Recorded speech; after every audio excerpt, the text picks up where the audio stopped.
बिस्मिल्लाहिर्रहमानिर्रहीम। आज पूरी दुनिया में प्रेस फ्रीडम डे मनाया जा रहा है और आज इस हवाले से खाबर बेग आपकी खिदमत में हाज़िर है और मेरे साथ वो लोग इस वक्त मौजूद हैं जिन्होंने ग्रास रूट लेवल से जर्नलिज़म स्टार्ट की और आज इस मुकाम पे मौजूद हैं। और मैं ये समझता हूँ ये हमारे वो दरख्शिंदा सितारे हैं जो इस वक्त जर्नलिज़म में काम कर रहे हैं, जो किसी तारीफ़ के मोहताज नहीं। इस वक्त पंजाब यूनियन ऑफ जर्नलिस्ट के सदर जाहिद रफ़ीक भट्टी साहब हमारे साथ मौजूद हैं। नायब सदर जनाब हसनैन अखलाक साहब हमारे साथ मौजूद हैं। मैडम अंदलीप हमारे साथ मौजूद हैं जो कि पंजाब यूनियन ऑफ जर्नलिस्ट की एग्जीक्यूटिव काउंसिल के मेंबर हैं। और इसी तरह अंसर इकबाल साहब जो हैं वो भी part of the Punjab union of journalist हैं। और आज हमारा ये प्रोग्राम करने का मकसद ये था कि एक तरफ तो जर्नलिस्ट को पिलर ऑफ द स्टेट कहा जाता है और पूरी दुनिया में ये दिन इंतहाई जो है जोश और जज्बे से मनाया जाता है, लेकिन क्या ग्रास रूट लेवल पे जो लोग काम कर रहे हैं वो इस हवाले से उनको क्या क्या मसाइल हैं और वो इस वक्त इस हवाले से उनके लिए जो यूनियन काम कर रही है, जो ट्रेड यूनियन काम कर रही है, वो क्या कर रही है और उस जर्नलिज़म में काम करने वाले जो सहाफ़ी हैं उनको कैसे कैसे मसाइल का सामना करना पड़ा है। इस हवाले से सबसे पहले मैं ज़हमत दूंगा जनाब हमारे जो इस वक्त मेहमान इस वक्त हमारे साथ बैठे हैं, जो हमारे साथ अपने जो व्यूज़ हमारे साथ शेयर भी करेंगे और आज के दिन के मुनासबत से बात भी करेंगे। जाहिद रफ़ीक भट्टी साहब, मैं आपका बहुत मुल्तमस हूँ आपसे कि आप आए हो, आज आपने हमें टाइम भी दिया। मैं चाहूँगा कि आपसे गुफ्तगू का आगाज़ किया जाए और आप ये बताएं कि आज के दिन से हवाले से पंजाब यूनियन ऑफ जर्नलिस्ट क्या काम कर रही है जो कि वाकई कहा जाए कि जो जर्नलिस्ट हैं उनके लिए, वर्कर्स के लिए पंजाब यूनियन ऑफ जर्नलिस्ट का क्या किरदार है। जी बहुत शुक्रिया खाबर बेग साहब। मैं सबसे पहले अपने नाजरीन को ये बताना बहुत ज़रूरी समझता हूँ कि खाबर बेग साहब ने बहुत अच्छा ट्रेड यूनियन में बड़ा नुमाया किरदार अदा किया और आज मेरे लिए बड़ी खुशी की बात है कि वो हमारे इस प्रोग्राम के मेज़बान भी हैं। तो जो बात आप कर रहे हैं कि बेसिकली ये यूनियन का जो मामलात कई दहाइयों से चल रहे थे, निसार उस्मानी साहब और मनहाज बरना साहब के बाद ये हमारी जो फेडरल क़यादत है उन्होंने दोबारा इसको लाइव किया। सदर PFUJ अफजल भट्ट साहब और सेक्रेटरी जनरल जनाब अरशद अंसारी साहब, उन्होंने पूरे पाकिस्तान में मीडिया वर्कर सहाफ़ियों के हकूक़ के लिए बाकायदा ऑन ग्राउंड जंग लड़ रहे हैं और वो कोई ऐसा मौका नहीं है कि जहाँ पे किसी सहाफ़ी का कोई मसला हो तो अरशद अंसारी साहब या अफजल भट्ट साहब या लाला असद पठान वो वहाँ पे जाके उनके साथ हज़ारे यकजहती ना करें। ये सक्खर का मामला हो, पेशावर का हो, खजदार का हो, हमेशा हमारी जो फेडरल क़यादत है उन्होंने सहाफ़ियों के साथ हज़ारे यकजहती किया, उनके हर गमी खुशी में शामिल रहे।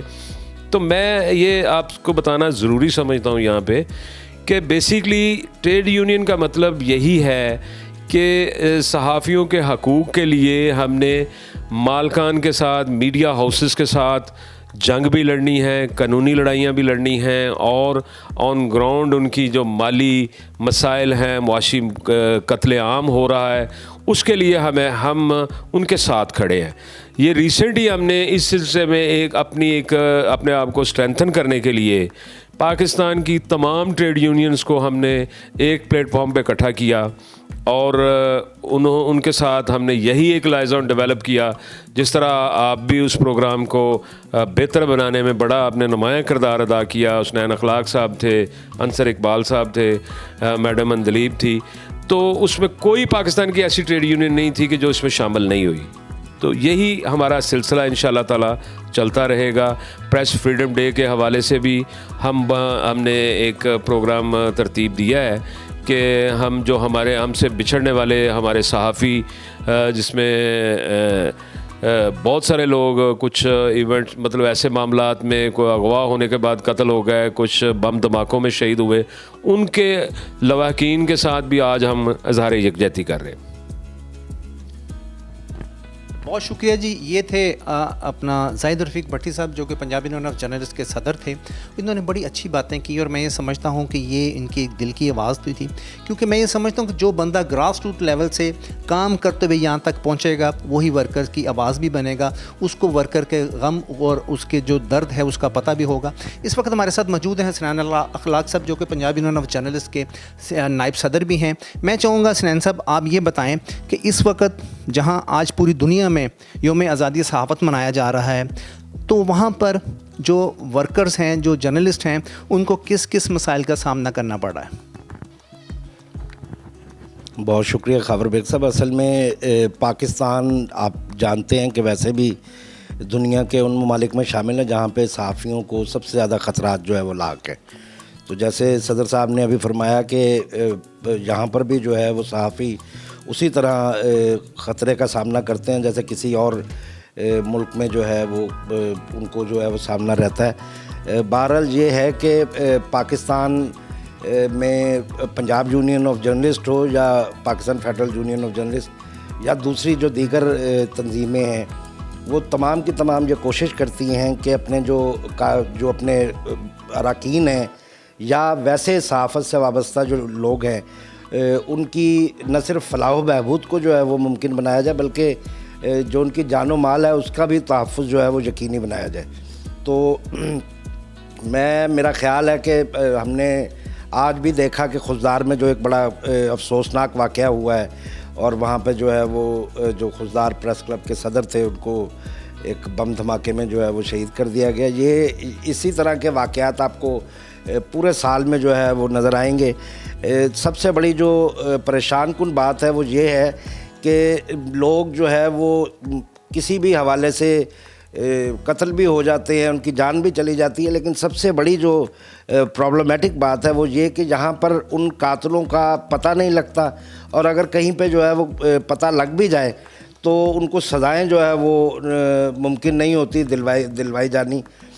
इसके लिए जो है वो यकीनी कानून में भी सुकम मौजूद है और हमारे जो इंसाफ के इदारे हैं उनको भी इस हवाले से सोचना चाहिए कि जिस तरीके से अदालतों के ऊपर जो है वो प्रेशर डाल के अदालतों को जो है वो हाईजैक नहीं किया जा सकता, उसी तरीके से जो है वो सहाफ़ियों पे भी आप प्रेशर नहीं डाल सकते और ना ही उनको जो है वो अपनी मर्ज़ी की खबर लगाने पे जो है वो मजबूर कर सकते हैं या उनको झूठ बोलने पर जो है वो मजबूर किया जा सकता है। माजी करीब में भी हमने देखा है, उससे पहले माजी बईद में भी जो है वो पाकिस्तान में सहाफ़ियों को इन तमाम ख़तरात का सामना रहा जिनमें हुक्मरानों का ख्याल था कि वो उनकी मर्ज़ी के मुताबिक जो है वो रिपोर्टिंग करें या वो ख़बरों को शाया करें। अब भी सूरत हाल यही है। हमारे जो कौमी इदारे हैं, ख़ुसूसन इंसाफ का जो निज़ाम है, उनको इस बात को अब यकीनी बनाना होगा और हमारा जो मुकन्नना है जिसे हम पार्लियामेंट कहते हैं, उसे भी इस हवाले से सोचना होगा कि क्या जो कुछ सहाफ़ियों की ज़बान बंदी के लिए जितने कवानीन अब तक उसने बनाए हैं, जिसमें हम पीका और दूसरे जो एक्ट्स का नाम भी लेते हैं, क्या इतने ही कवानीन जो है वो उन्होंने सहाफ़ियों की हिफाजत के लिए या फलाह बहबूद के लिए भी बनाए हैं? दरअसल जो सहाफ़त है, जो सहाफ़ी है, वो स्टेट ऑर्गन होता है। उसका काम ये है कि पूरी दुनिया के अंदर जो स्टेट का मौक़िफ़ है उसको दुरुस्त तरीके से जो है वो पहुंचा सके। अगर पाकिस्तान में चीज़ें गलत होंगी तो वो यकीनी तौर पर बाहर लोगों को यही बताएगा कि ये चीज़ें गलत है, और अगर यहाँ पर जो है वो चीज़ें लोगों के फ़लाह के लिए या लोगों के हिसाब से जो है वो चलेंगी तो यकीनी तौर पर हम इस हवाले से लोगों को बताएंगे। इसमें जो है वो हमारी ना तो कोई ज़ाती ख्वाहिश शामिल होती है और ना जो है वो हमारा कोई ज़ाती मकसद इसके अंदर शामिल होता है। ये तमाम चीज़ें जो है वो वक्त के साथ साथ लोगों तक हमने पहुंचाने की कोशिश भी की है, इस बात को एक्सप्लेन करने की भी कोशिश की। अब इस वक्त सूरत हाल ये है कि सिर्फ कौमी इदारे ही जो है वो तमाम हमें उनसे ही सिर्फ ख़तरा नहीं है, बल्कि जो सियासी जमातें जिनको हम सबसे ज़्यादा जो है वो कवरेज भी मुहैया करते रहे हैं, उनके जो कारकुनान हैं या उनके जो रहनुमा हैं, उनकी जानिब से भी जो है वो सहाफ़ियों को उसी तरीके से ख़तरात लाक हैं। यानी अगर मैं किसी सियासी जमात के मुखालिफ अगर कोई ख़बर लगा दूं या कोई मुखालिफ तज़िया कर दूं या मुखालिफ कोई कॉलम जो है वो लिख दूं जिसमें कोई ज़ातियात शामिल नहीं होती बल्कि जो फैक्ट्स है वो उनको बयान किया जाता है, तो मैं उनकी नज़र में जो मातूब ठहरता हूँ और वहाँ कोशिश ये की जाती है कि मुझे या तो साइडलाइन किया जाए या इदारे से जो है वो हटवा दिया जाए और चीज़ें जो है वो अपनी मर्ज़ी से यहाँ पर जो है वो पेश की जा सके। बहरहाल अब जो है वक्त ऐसा आ चुका है कि हम इस हवाले से कोशिश करें कि तमाम के तमाम पाकिस्तान के अंदर जो है वो इन चीज़ों को लागू किया जा सके। बहुत शुक्रिया जी। ये थे नायब सदर Punjab union of journalist Hasnain अखलाक साहब, जिन्होंने बड़ी अच्छी बातें की और मैं ये समझता हूँ कि ये हमारे मुल्क का अलमिया है। जो सियासी जमातें जब ओपोजिशन में होती हैं तो वो बहुत ज़्यादा मीडिया फ्रेंडली होती हैं। जब वही जमात गवर्नमेंट में आती है, हुकूमत उनके पास आती है, तो उनका रवैया एकदम चेंज हो जाता है। ये आज तक मुझे समझ नहीं आई और मेरा ख्याल है ये ना किसी को आइंदा भी समझ आएगी। तो जहाँ तक इन्होंने बात की कि हमारे बेशुमार लोग जो हैं वो मुख्तलिफ़ मामलात में, जैसे खुशदार प्रेस क्लब के सदर की बात हुई, शहीद हुए, इस तरह बम धमाकों में भी हमारे काफ़ी लोग जो हैं शहीद हुए मुख्तलिफ़ कवरेज के दौरान। और ख़ास तौर पे कुछ लोगों को टारगेट किलिंग किया गया, टारगेट किया, बाकायदा टारगेट करके उनको मारा गया, शहीद किया गया, जिनके लिए आज तक PFUJ और जितनी भी यूजेस जो PFUJ के अम्ब्रेला के नीचे काम कर रही हैं उनके लिए उन्होंने आवाज़ बुलंद की है।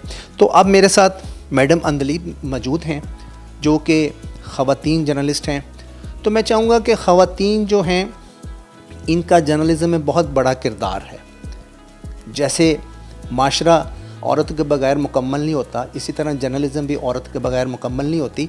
मैं ये समझता हूँ कि आज की औरत जो है वो जिस तरह मर्द के शाना बशाना काम कर रही है, आने वाले दिनों में ये एक बहुत बड़ा मैं ये समझता हूँ चेक एंड बैलेंस होगा बाकायदा तौर पे कि उन्होंने भी मर्दों के शाना बशाना काम करना है। और हमारे साथ जो भी फ़ीमेल काम करती हैं हमने उनको कभी फ़ीमेल नहीं समझा और हमने अपना पार्ट ऑफ बॉडी उनको समझ के हम उनको साथ लेकर चलते हैं, क्योंकि ये इस वक्त हमारे साथ PUJ में भी काम कर रही हैं। तो मैडम अंदलीब ये बताइएगा इस वक्त ख़वातीन को जर्नलिज़म में किस तरह के मसाइल का सामना है?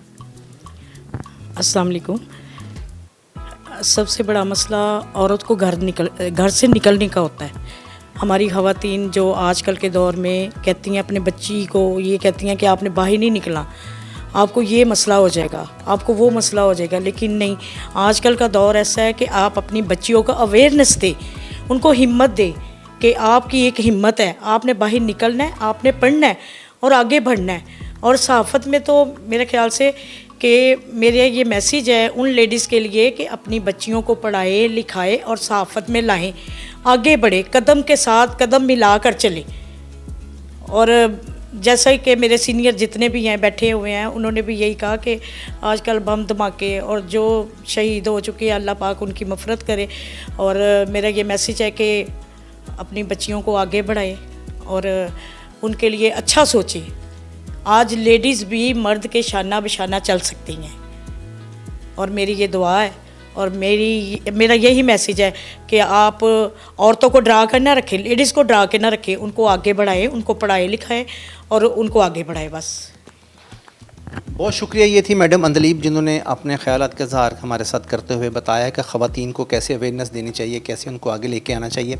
तो मैं ये समझता हूँ आने वाला दौर जो है ख़वातीन की तादाद दिन ब दिन जिस तरह रोज़ बरोज़ इजाफ़ा हो रहा है और स्पेशली मैस कम्युनिकेशन में जिस तरह ख़वातीन आगे आ रही, बच्चियाँ आगे आ रही हैं और आजकल आपने देखा कि न्यूज़ कास्टर बन रही हैं, जर्नलिस्ट बन रही हैं, रिपोर्टिंग में लोग आ रहे हैं, ख़वातीन काफ़ी तादाद में आ रही हैं। तो ये एक बड़ा अच्छा मैसेज है और हमें चाहिए कि जहाँ भी ख़वातीन जिस भी शोबे में काम कर रही हों हम उनको बाकायदा तौर पे इनको करज करें, ना कि इनको डिस्करेज करें।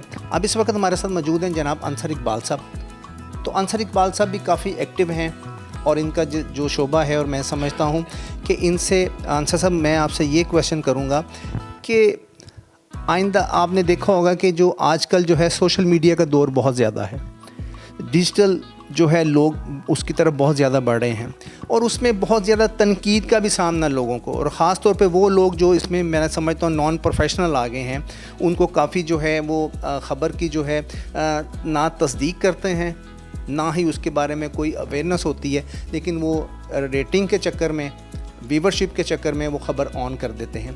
तो क्या आप समझते हैं कि ऐसे लोगों का मुहासबा कैसे किया जाए और कैसे सोशल मीडिया आने वाले दिनों में जर्नलिज़म में किस तरह का किरदार अदा करेगा? जी बहुत शुक्रिया। बेग साहब, गुजारिश ये है, आज हम बात कर रहे हैं आज़ादी सहाफ़त पे। तो एक तो मैं बहुत रंजीदा फ़ील करता हूँ कि यहाँ पे सहाफ़त क्या, किसी भी तरह की आज़ादी नहीं है हमारे पास। हमारी आज़ादी इस तरह है कि जिस तरह आप एक पिंजरे में जो एक परिंदा होता है उसको कमरे से उठा के सहन में रख देते हैं, इससे ज़्यादा आज़ादी हमें मिली नहीं। अब सहाफ़त है क्या? हम बेसिकली सहाफ़त मुआशरे का आईना है। मुआशरा इतना बदनुमा और क्या कहते हैं बदबूदार हो चुका है, इतना ज़्यादा जो है वो ख़राब हो चुका है, और उसका जो सारा इंतकाम है वो सहाफ़त से लिया जाता है। हम तो वो दिखाते हैं जो हमें नज़र आता है, हम अपने पास से कुछ नहीं कहते। अब एक बदसूरत आदमी अपनी बदसूरती का इंतकाम आईना तोड़ के ले तो ये उसकी जहालत है। जहालत हमारा बुनियादी मसला है। आपका स्पेसिफिक सवाल था कि सोशल मीडिया का क्या किया जाए। सोशल मीडिया जो है वो इस तरह की चीज़ है, हम फैसला नहीं कर सके कि ये नेमत है या ज़हमत है, हमें कोई समझ नहीं आ रही। वजह उसकी ये है कि बेदारी और शऊर दो मुख्तलिफ चीज़ें हैं। हम लोगों को जब भी शऊर के बगैर बेदार कर देते हैं तो उनकी कोई सिमत नहीं होती, वो एक हजूम होता है, कहीं भी चल पड़ता है। अब हम लोगों ने सहाफ़त की है, यहाँ हमारे मोहतरम सदर साहब बैठे हैं जिनकी ज़िंदगी सहाफ़त में गुजरी है, हसनैन अखलाक साहब, आप एक साहब खुद। तो बात यह है कि आप लोगों को एक एथिक्स थी कि हमने ये बात करनी है, ये बात नहीं करनी। वो सच भी जो दूसरे की दिल आज़ारी का बायस बने या फसाद का बायस बने, मसलहत और मज़हब उसको रोकता है। ये जो लोग सोशल मीडिया के नाम पे कर रहे हैं, कोई बंदा सच बोलने को इसलिए तैयार नहीं कि आप उसके साथ पर्सनल हो जाते हैं। उसकी बहुत सी मिसालें हैं, लंबी बात हो जाएगी, लेकिन गुजारिश ये है कि हम तारीख़ के बुरे तरीन दौर से गुजर रहे हैं जहाँ पे हमारे पास ना कोई आज़ादी है और ना कोई एथिक्स है। सो हमें पहले तालीम पे तवज्जो देनी होगी, लोगों को ट्रेंड करना पड़ेगा, वो मुआशरा है या सहाफ़त है, और फिर एक कोड ऑफ कंडक्ट बना के तो ये लोग भी सहाफ़त का हिस्सा बनेंगे और फिर मुल्क में तरक्की शुरू होगी। बहुत शुक्रिया सर। ये थे जनाब अंसर इकबाल साहब, सोशल मीडिया के हवाले से बात कर रहे थे। मैं ये समझता हूँ कि जिस तरह इन्होंने एथिक्स की बात की, तो जब हम लोग नए नए जर्नलिज्म में आए थे तो हम देखते थे किसी भी प्रोग्राम में कि किसी प्रेस कॉन्फ्रेंस में बैठे हैं तो हम ये पहले देखते थे कि सीनियर्स जो हैं वो सवाल कर लें तो फिर हम एंड पे अपने सवाल करें, लेकिन आज कल जो है इस चीज़ को मद्देनज़र नहीं रखा जाता। तो लिहाजा बहुत से मामलात हैं। इस हवाले से PFUJ ने आवाज़ भी उठाई थी कि सोशल मीडिया को एक दायरा कार में लाने की ज़रूरत है, जो स्पेशली वो लोग जो नॉन प्रोफेशनल हैं और वो सोशल मीडिया में आगे। मैं ये समझता हूँ जितने प्रोफेशनल लोग हैं वो कभी भी जो है गैर मुसद्दका चीज़ नहीं चलाते, ना ही उसके बारे में कोई इतला देते, ना ही ख़बर चलाते हैं। तो अब क्योंकि हमारा प्रोग्राम जो है अपने अख्ताम की तरफ जा रहा है, तो मैं चाहूँगा कि सदर पंजाबी यूनियन ऑफ जर्नलिस्ट आज के दिन के मुनासबत के हवाले से कोई एक मैसेज देना चाहें जो कि पूरी दुनिया के लिए और स्पेशली जर्नलिस्टों के लिए हो। तो मैं चाहूँगा आपको एक मैसेज दे दें यौम आज़ादी सहाफ़त के हवाले से। जी बिल्कुल, जिस तरह दुनिया भर में यौम आज़ादी सहाफ़त मनाया जा रहा है, इसी तरह पाकिस्तान में भी, मगर इसकी जो बेस है वो ये है कि जब तक हमारा सहाफ़ी, हमारा रिपोर्टर, हमारा सब एडिटर, हमारा NLE और हमारे दीगर जो सहाफ़ती कारकुन हैं वो मौशी आज़ादी उनको नहीं मिलती, तो आज़ादी सहाफ़त का मकसद जो है वो पूरा नहीं हो सकता। इसमें मैं समझता हूँ कि ये बुनियादी तौर पे जो ज़िम्मेदारी आयद होती है वो हमारे हुक्मरानों की है, और उसके बाद जो हमारे मीडिया मालकान हैं जिन्होंने इन्हीं सहाफ़ियों की खून पसीने बहा के जो उन्होंने मेहनत करके उनको करोड़पति और अरबपति और खरबपति बना दिया, मगर आज उनके बच्चे फ़ीसों के बग़ैर स्कूलों से भी निकाले जाते हैं, उन पे इलाज मुआवजा भी मुश्किल है, उनका घर का किचन भी चलना बड़ा मुश्किल है। मैं समझता हूँ कि जब तक सहाफ़ी को मुआशी आज़ादी हासिल नहीं होती, हकीकी आज़ादी सहाफ़त का मकसद पूरा नहीं होता। बहुत शुक्रिया जी। ये थे हमारे वो पंजाब यूनियन ऑफ जर्नलिस्ट के दरख्शंदा सितारे, जिसमें सदर भी थे, नायब सदर भी थे, एग्जीक्यूटिव काउंसिल के मेंबर भी थे। तो मैं ये समझता हूँ जिस तरह सदर साहब ने बात की और एंड पे जो मैसेज दिया, तो वाकई इसमें सबसे बड़ा किरदार जो है मैं ये समझता हूँ कि जब मीडिया मालकान, इस मीडिया इंडस्ट्री में जो नॉन प्रोफेशनल लोग आ गए हैं, सेठ आ गए हैं, तब से जो है मैं समझता हूँ कि जर्नलिस्टों का क्राइसिस शुरू हुए हैं। तो इसके लिए पंजाब यूनियन ऑफ जर्नलिस्ट हो, PFUJ हो, उसने हमेशा वर्कर की हकूक़ की बात की है। वो चाहे तनख्वाहों का मसला हो, चाहे यहाँ पे डाउन साइजिंग का मसला हो, तो Punjab union of journalist, federal union of journalist वो सीसा प्लाई की दीवार बन के उनके सामने खड़े हो गए हैं और उन्होंने हमेशा सहाफ़ियों के हकूक़ की बात की है। इसके साथ ही हमारा प्रोग्राम ख़त्म हुआ। खबर बेग को इजाज़त दें। अल्लाह हाफिज़। आतिश न्यूज़, पाकिस्तान के सबसे बड़े न्यूज़ नेटवर्क का हिस्सा बनने का सुनहरी मौका। मुल्क भर से दर्ज झील आसामियों की ज़रूरत है। Bureau chief, deputy bureau chief, video editor, city reporter, tehsil reporter, district reporter, crime reporter, press reporter, नुमाइंदा, नामह नगार। Chief executive Syed Jamshed Bukhari. मजीद मालूमात के लिए इन नंबर्स पर राबिता करें 030094444726।